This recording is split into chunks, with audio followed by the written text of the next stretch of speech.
Welcome in. It's our Friday edition of On the Air with Pat Jenkins Sports Talk Radio, coming to you live each and every day here on KDSJ 479. It's our A edition, but today it's going to be a conversation A edition. We're going to have one guest on, and that being Otis Kirk of Hogville.net. Arkansas's got 5 official visitors coming to check out the Diamond Gang and Coach Morris' staff, and we're going to talk to Otis about a couple of those young men and see where Arkansas sits, but also too at the 1:30 and the 1:45 hour, if you have any callers you'd like to chime in on anything, recruiting, baseball, football, basketball, just whatever Arkansas related, you can do so. You can hit us up here at 601-7400. That area code is 479.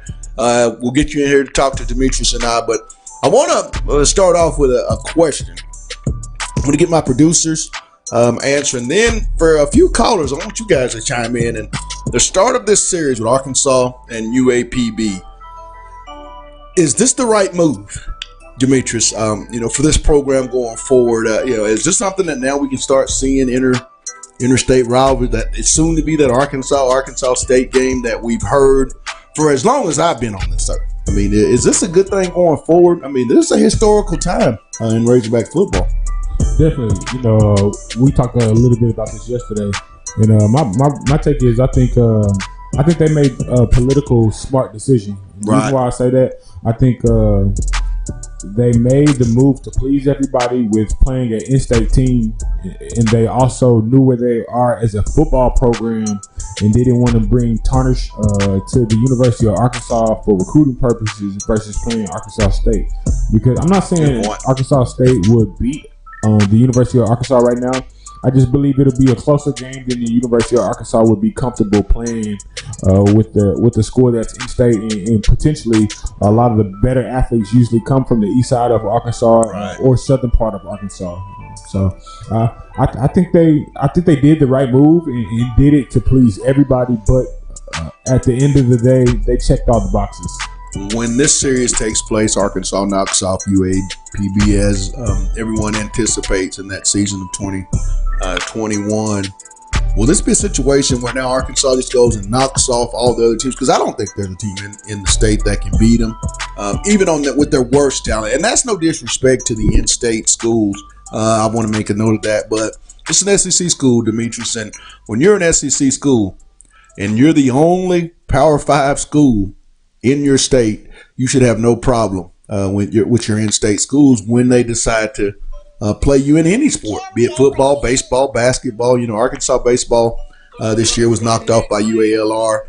That's not going to happen very often, but I think this is going to be a great move going forward. I anticipate basketball to do the same. I can see Arkansas State, UALR, those types of programs being added to this men's and women's basketball schedule, because I'm just really excited to see. This is a new era. I think Hunter Yurachek got it right by allowing the fan base and so many in-state people the opportunity to see some of these in-state rivalries. Arkansas, you always been wanting to see Arkansas play an in-state rival, Demetrius, and they finally got it. And I see you over there jumping, man. Yeah, I had to cut the music on your headphones. So you over there just to get it. I had that.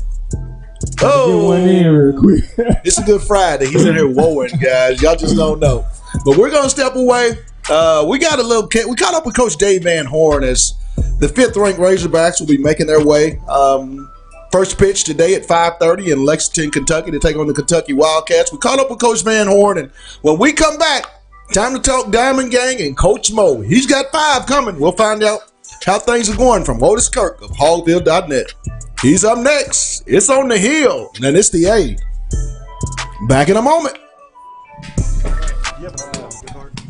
Yeah, I think he'll be ready tomorrow. He's hit off the tee yesterday and then some soft toss flip, and he was letting it go pretty good. Running wise, he still kind of holds his arm in a little bit, but I think today he'll hit live on the field in practice tonight. We'll run the bases and see how he looks, but I'm thinking he's going to be okay. What about Scroggins and Vermillion? Costa Shock is good to go. Vermillion, I think, is going to be okay. Scroggins should be good to go. Vermillion would be the biggest question mark. It might be 50-50 on him, and we'll just, we don't know yet on him. How good does it feel to have your pitching staff look like it's pretty healthy after having to sit some guys out? Well, it's really good to get Scroggins back, and probably just one time this weekend. If he's a reliever, maybe he can go 2 or 3 innings. We'll see how it goes. Maybe it'll just be 1 inning, but it'll be a big inning. So Costi's fine. He's. We're trying to build him up a little bit again, but it feels good. Hopefully we can keep these guys healthy. It's just the way the season works, and we've had one guy here and one guy there, and we fought through it. We've had guys step it up and pitch well, or we've scored runs, or whatever it took to get through the weekend. You've gone up there and looked at the Kentucky ballpark, but what are your thoughts about actually playing in it this weekend? Yeah, it's a really nice park. It's like Vandy. It's 100% field turf. It's quick, from what we've heard. We'll find out tonight how quick that surface is, and the ballpark itself looks nice. It's just good for our league. These nice ballparks. It's the other ballpark was a little bit older, had a real short fence and right, and it just seemed like it stayed wet all the time. It rains a lot up there, and I think this is probably a real good move for them. With Campbell, I guess his first not great outing that he's had all year. No, if he has another outing or two where he doesn't go real good. Although, you got to give Mississippi State credit and Tennessee credit. They both are good teams, and they can swing the bat. And you think back on this past weekend against Tennessee, you're thinking about umpire for the first 4 or 5 innings, the zone was real small, and then all of a sudden it kind of changed. We even talked about if Campbell and their starter would have pitched maybe the second 4 or 5 innings, or the 5th, 6th, 7th, 8th, it might have been a different story for both of them. But I don't. His stuff's good. His velocity's good. So hopefully, have a good outing tomorrow. Yeah, Wicklander's for sure going. Game 2, and I think that Game 3 we left at TBA. But if everything's good, and if we get into a slugfest 2 days in a row, we need to try to win a game or two. We'll throw Nolan out there, but if all goes good, it doesn't get crazy using all our pitching, then he'll start Game 3. Is that where Scroggins could be the starter and Nolan has to pitch relief? Yeah, he could. Either way, we'll flip those two. I think that really this weekend, though, Nolan's a guy that we think could go longer. Possibly, he's in shape. We don't want to, probably take Cody more than two to three innings, unless he just felt great, which he says he is, but just don't want to push it. As well as things have gone the last couple of weeks, you're going to face a team that's 500 overall and 5-16 in conference. Just trying not to have a letdown while you're up. Yeah, I don't think we'll have a letdown. If we get beat, we get beat. I think that Kentucky's a little dangerous. When you look at, this is a team that I think went to the Minute Maid Classic at the beginning of the year and won all 3 games, beat some really good people, and got off to a great start, and then it just kind of unraveled a little bit, and it happens. It happened to us in 16 at the end of the season, and but they bounced back a little bit. They won 2 out of 3 at Ole Miss 2 weeks ago, and then, or maybe it's 3 weeks ago, I'm not sure. And then last weekend, they won a game at Florida and played another close one. So, it's the SEC. Everybody's good. These kids are recruited from all over the country, and we know almost all the kids on their roster and have seen them, so we know what they can do. They're at home, their park, so we just have to play well. Just how much confidence do you guys have right now, the way you've been playing? Well, I'm confident in our team. To me, the team seems very confident, and they don't seem to get rattled. If it doesn't go good tomorrow night, then we'll try to get them on Saturday.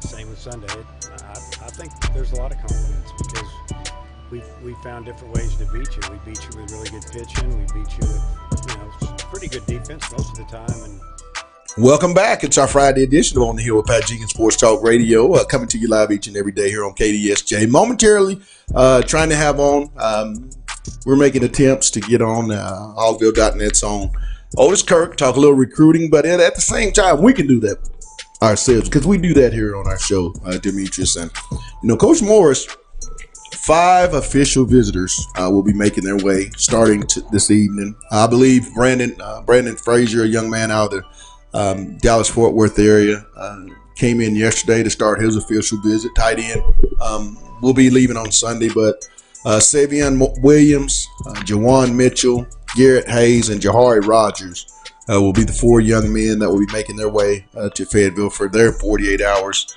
official visit here at the University of Arkansas. And Demetrius, when you look at the talent, when we've had a chance to watch Coach Mo and the freshman class that he brought in, you hear myself and you and myself repetitively talking about Trey Knox,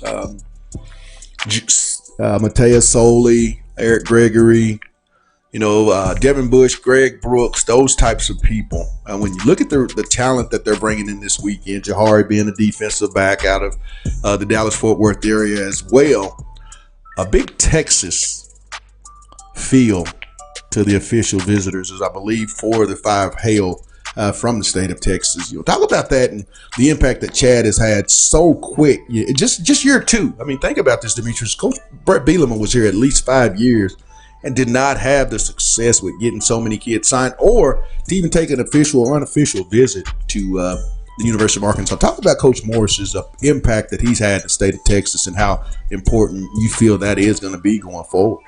Well, I feel it's everything because I feel like that's the reason they brought him to the University of Arkansas. Everybody, when it comes to Arkansas, really tries to look at the traditional teams and the years they did win the national championship. Right. I had to put the quote unquote because I don't count that championship. But what I'm going is they still try to use that scheme of having the top athletes out of Arkansas combined with 3 to 5 star players coming out of Texas. So I think that's really what got Morris the job, and I think that's what really made him valuable to the University of Arkansas on the down year. They knew he could come in with the ties he had. He's always talking about the fraternity that the state of Texas has when he's talking high school football. So to me, it really, like I said, that was his pedigree on why I think he got the job here at Arkansas. So I think the more he continues to go get top talent out of Texas, it kind of builds his prestige of why he should stay longer. Because right now, with just the wins and losses, all he has to bank and all he can do is really bank on recruiting. Right. So I think again that's his bread and butter right now is going to get the top kids out of Texas. When you look at the state of Texas, which area do you think is going to be the most important? Will it be East Texas? Will it be that Dallas-Fort Worth metropolitan area? Will it be the Golden Triangle? Area in Texas, that Houston. Well, I'm a Houstonian, so I gotta, I'm gonna shout out to the home team, but I don't think it's really an area that matters. I think it's more so the type of kid that fits this program. I don't care where the kid come from. He can come from Africa if he can play the position. But the point I think that Chad Morris, with the type of turnaround that he has to bring to the University of Arkansas in the short rope that he has, he's gonna have to do it at a high level. So I think with recruiting, he doesn't have the luxury that I think kind of Brett had, where he could hit or miss on some of these recruits. I think Chad Morris is gonna have to really produce over half his recruiting class to come in and immediate play. Right. And I mean that probably for another 2 years. I think, even next year, you're going to see a lot of these freshmen still come in and play right away, So I think that's going to be a trend here at Arkansas, but I think that can be a really big factor of why people do decide to come to the prestigious University of Arkansas. Does it baffle me and does it surprise you that Chad and them had so much success when they beat, you're beating the likes of Ohio States, the Oklahomas. Wait, who?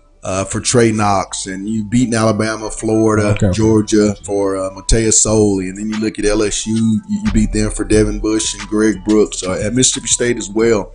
And these are all programs, like when you look at Eric Gregory, you look at Tarian Carter, you look at Enoch Jackson, you look at Jalen Catalon, a young man that Arkansas Was able to beat Texas's and the Oklahomas for that young man as well. But my question to you is, and to all our listeners, if you want to chime in, the phone lines are about to be open for you all to call us at 601-7400. But does it surprise you that even through a 2-10, 0-8 year, Arkansas, and we all know 11 conference wins, since I believe 2012, not a lot of success. Does it kind of surprise you that Chad and his staff are able to go up against so many of the big boys in the Power 5 and win most of these battles? I mean, 14 four-star young men, Demetrius, signed with the University of Arkansas, coming off a very, very tumultuous year. Not at all. I'm not surprised at all because I think with the way the NFL is going, it's really not about what school you go to anymore. It used to be you had to go to the Oklahomas, you had to go to Ohio State, you had to go to the Alabamas, you had to go to the Texas. But I think now it's all about getting on the field and actually having film showing your production. So I think anytime you have a young guy that comes from being the king of his university or his establishment or high school or where prep school or JUCO, wherever he may come from, I think it benefits them to come in playing right away. Because that's something they've been doing all their life. It's kind of hard to make that transition from being a star on your team to coming in and now you're the bottom of the barrel and you got to fight your way up. And not saying these guys are given positions, but I think when you're looking at probability of playing right away, it's better to go to some of these lesser brand schools that still play dominant teams like a Alabama, like a Clemson, like a South Carolina, like a LSU. So I think that's where Arkansas comes in. I think Arkansas can eventually be one of those powerhouses. It's just going to take guys to kind of get a stable of guys in and out of the university. Welcome to On the Hill. Who we got? Hey, Pat, this is Otis. Well, we want to welcome in our good buddy. He has landed. I know the guy has been so busy as so many young men are making their way to Fayetteville. Otis Kirk of hogville.net. Welcome to the Hill, Otis.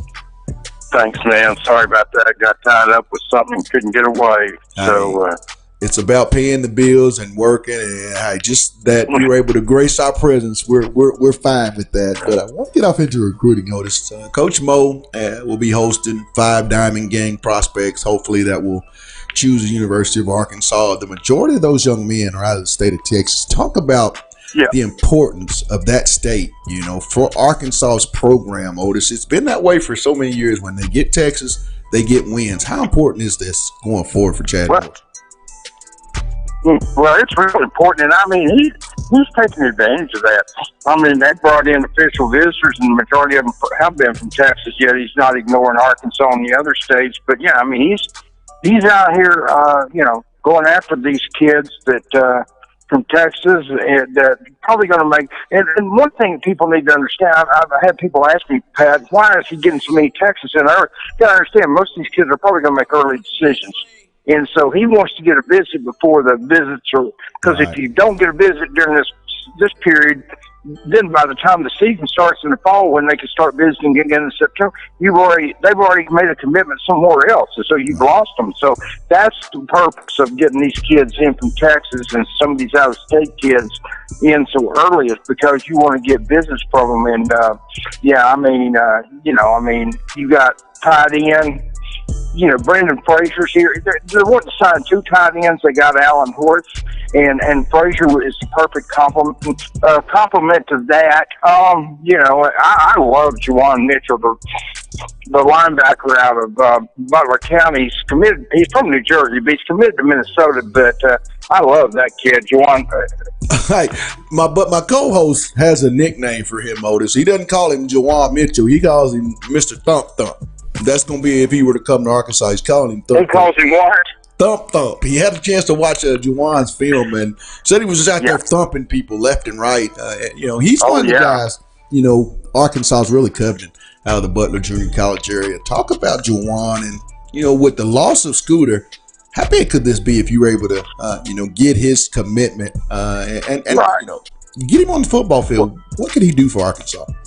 That's what you want to do. You want to bring him in. He can come in at midterm, and he could just plug in right there alongside Bumper and the other guys and take Scooter's spot and be right there getting ready for this to play a couple of years at Arkansas and they not you know, I know you said he wouldn't miss a beat. When you lose Scooter, you miss a beat. But I mean, you would have his potential replacement right there in place, and a kid who's done it. I mean, you know, a lot of kids go to Butler in these schools and they redshirt as a true freshman. This kid played. Butler through the years has redshirted most of their freshmen. This kid not only played, he started. And then, you know, I mean, Garrett Hayes has been here. We saw him at practice one day, Pat, up here in March, I think it was. Right. About 6'5", 280. Mom played hoops at Texas A&M. But, you know, I mean, man, he is a big time. You put Garrett Hayes in next on the opposite side of Texas Crawford, you've got you some tackles that any college in America would be lucky to play with those two guys. And then, you know, Jahari Rogers is a cornerback out of Arlington. He's actually a quarterback, but they're recruiting him as an athlete cornerback, and some schools want him as a wide receiver. You know, I mean, like I say, he's a pretty good high school quarterback, but he's going to play a skill position in college, and Arkansas wants him as a corner. They've got one Greedy Vance committed, but they're wanting to sign 4 or 5 corners in this class, and that would include also the nickelbacks and stuff. And then Savion Williams from Marshall, Texas, is a kid that's big receiver. That's what Chad, Steph, you know, Craig, those guys love is those big receivers. This kid's 6'4", can go up there and get it and get that 50-50 ball. And so that's your 5 official visitors that are coming in. I don't think I missed anyone. And then, you know, but yeah, Texas State, I mean, I went a long way to answer your question, but Texas is very important to this program. It's always been important to Arkansas. When they've done well, they've recruited Texas, and they've got to.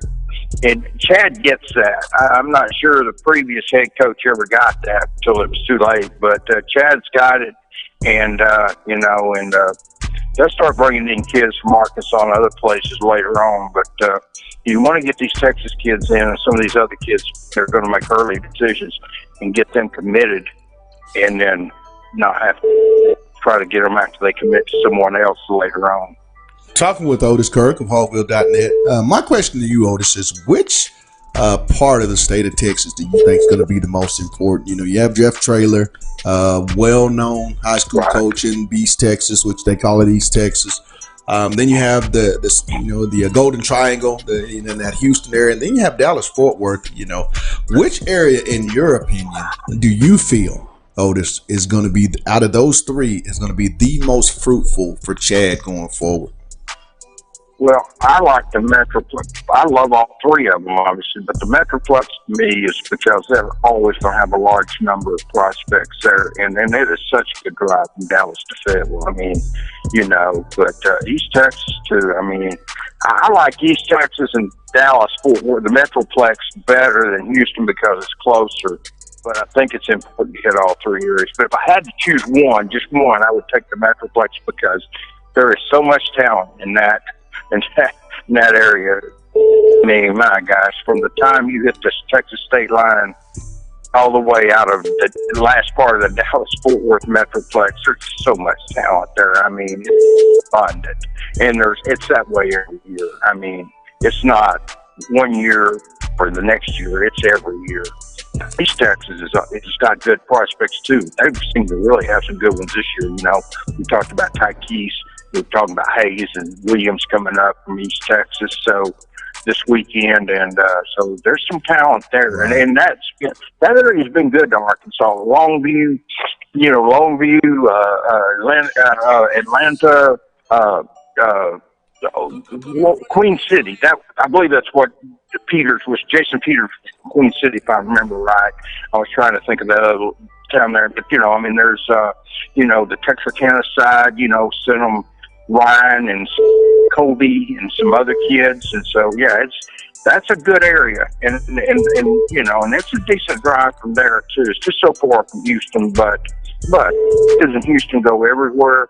And as long as you get your share of them, you know, they got Zach last year, the linebacker from there, and probably some others, but you know, and then the running back Traylon Smith is coming in from Arizona State from Houston area, so you know, it's Texas is rich. There are always going to be prospects there, and I know it's recruited heavily. I get that.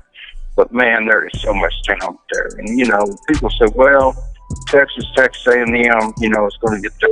Well, you know, even if they took 25 apiece from Texas, that's 50. There's still about 250, 300 big-time prospects still left there. So much. And, I mean, you know, there's just so much talent in that state, and there's a lot. And there's kids that don't get that heavily recruited that can really play in that state. You just got to find them. And, you know, I mean, Caleb Miller was a kid that was pretty heavily recruited. Right. But man, I saw him play, and I'm thinking, why is this guy got 30 or 40 offers? I mean, you know, and I mean, he was just, I thought he was great out of Sulphur Springs, Texas. And that turned out he's pretty darn good. He played at Arkansas and failed. So, I mean, that's just one example. But, you know, Caleb was a kid that, it's not that they're not getting recruited. It's just that they're not necessarily getting the offers that you think they would, because it's just so, especially if they're outside of Houston, Dallas, that, you know, the bigger cities where it requires some homework to go out there and find those kids. And, you know, and Arkansas did a great job getting Caleb Miller and some of those kids. Well, this is always love having you on. We'll talk more. I know you got a lot of work to do, you know, as those Diamond Gang prospects start making their way to Fayetteville. But as always, my man, thanks for taking time out here on the Hill. Well, thanks for asking me. I'm sorry it was late, but thanks for asking me, Pat. And I'll talk to you. I'll see you in the next few days. Bye. All right, bud. That was Otis Kirk of Hogville.net. We're going to step away and get a real quick break, and then we're taking your calls. It's On the Hill with Pat Jenkins on KDSJ 479. Back in a minute. It's Goodhart's job. He'll definitely get back in there. I mean, he was really hot when he got hurt, so we want to get him going again. You look at Kentucky came in here last year riding high. I think they were ranked 4th. You guys swept them, and I think since then they're 500 overall last year and this year. You didn't make the tournament. I mean, do you feel like you guys kind of took it out of them last year and they maybe haven't recovered yet? I don't think we did. I think that they had some injuries. They had injuries with their pitching staff because they had an older pitching staff that it seemed like one or two of them was missing a lot of the weekend starts pretty much from that weekend on, and one of their top hitters was out. And you know, last year's team for them was an older team, and they lost a lot of those kids, and they had a lot of junior college transfers in there that actually had good offensive years. The pitching was something that I think they felt like was going to be a little better last year as a staff, and it didn't happen, and they lost a lot of high-scoring games. But they lost a lot of guys to the draft and graduation, and you know, they've had to have a few guys step it up this year, and I think it's been a little bit up and down for them. But you know, they have a good program, a good team, and you know, they're like anybody else in this league. They can get hot and they can get after you. Their lefty Thompson didn't pitch against y'all last year. What do you know about him? Just really good pitcher. You know, potentially first-round draft choice. You know, can pitch 92, 96. He's got a really good curveball, and you know, he's their guy. He's the guy that they feel has to get him a win every weekend. It looks like he's pitching Saturday, not Friday. How do you feel about that? Well, that's where they've been throwing him. It's not like they changed anything. They threw him last Saturday. Then the weekend before that, I'm pretty sure it was Saturday. And you know, he missed a couple weeks in there as well, so that hurt him. And once they got him back, you know, he's been pretty good. I've had people ask me this: is this team as good as last year's team, or how would you compare it to? Welcome back. It's our Friday edition of On the Hill with Pat Jenkins Sports Talk Radio. And real quick, before we get to our callers, I want to give a shout out to our sponsors. Lindsay and Associates with an office location in Fayetteville, an office location also too in Rogers, the Baymont Hotel, located at 735 South Shiloh Drive in Fayetteville. Locomotion, just below the Northwest Arkansas Mall. And lastly, our newest sponsor, Corey Beck's Custom Painting. But we said we had open phone lines, and we have our first caller. Who we got? Woodward from Farmington. Hey, Rusty, what's your topic you want to talk about here on OTH today? Well, I just want to talk about a little Diamond Hog. Right. We got people think that this is not a likely event, playing Kentucky at Kentucky, but this is actually a big matchup because we're winding up our season, and we got one of the best, if not the best, in Isaiah Campbell. Right. On the hill, like your show. So we sweep them again. We get another sweep. We get some help, we're cruising in there as a 1 or 2 seed in the SEC tournament at Hoover. Here comes the Hogs again. Omaha Hogs. I think Arkansas, the thing that I watch when I watch this baseball team, but you think about this, Rusty, this team had 11 guys either graduate or move on to the MLB. And a lot of people, with it being so young, you only really could associate 3 names: Kirstad, Fletcher, and Martin. Those were the big 3 coming back. I don't think the fan base, and a lot of us in the media and national media didn't think that this young team would mature so quickly. And what I found out is they play really good small ball. Last year it was always trouble with that team getting runners, home and playing that small ball. And I think another advantage is they're a lot faster, and that just you can tell by the bases stolen. This is a team that I agree with you. I mean, they're hot, and it's even scary, Rusty, when you think about it. They're this young. The future if you're in the SEC, you got to feel worried about Coach DVH and the future of what this program at Arkansas could do. Most definitely. And the thing that intrigues me is we're going to Kentucky. Right. There's not going to be a single person in the stand because at the same time we're playing them this weekend, they're racing horses right up the street. Right. I think what this weekend will show me is it's the worst in the SEC playing the hottest in the SEC, and with it being so young, as I've stated, the maturity level. Well, this team, they've shown that they can lock in. They live in the moment. Don't get too high, get too low. And I think with the leadership, with the Isaiah Campbells and Cronin, some of the guys that's been through it, I think they're going to be all right. I anticipate a sweep this weekend because, like I said, this team is absolutely on fire. Since that Game 3 of the Vanderbilt series, they put up 10 or more runs, and it just doesn't seem to be stopping. But we're about to get out of here. Thanks for your call. Make sure to call us at any time with any of your topics. But, hey, Rusty, thanks for your call, and thanks for taking time out here on the Hill, my man. All right. You have a great weekend. That was Rusty from Farmington, and that's going to do it for us here on the Hill today, our A edition. I want all you to have a great weekend. I want to give a thank you to our guest, Otis Kirk of Hogville.net. Arkansas's got a big weekend. Diamond game. Coach Mo, he hopes to get a few added to his program, as well as Arkansas's men.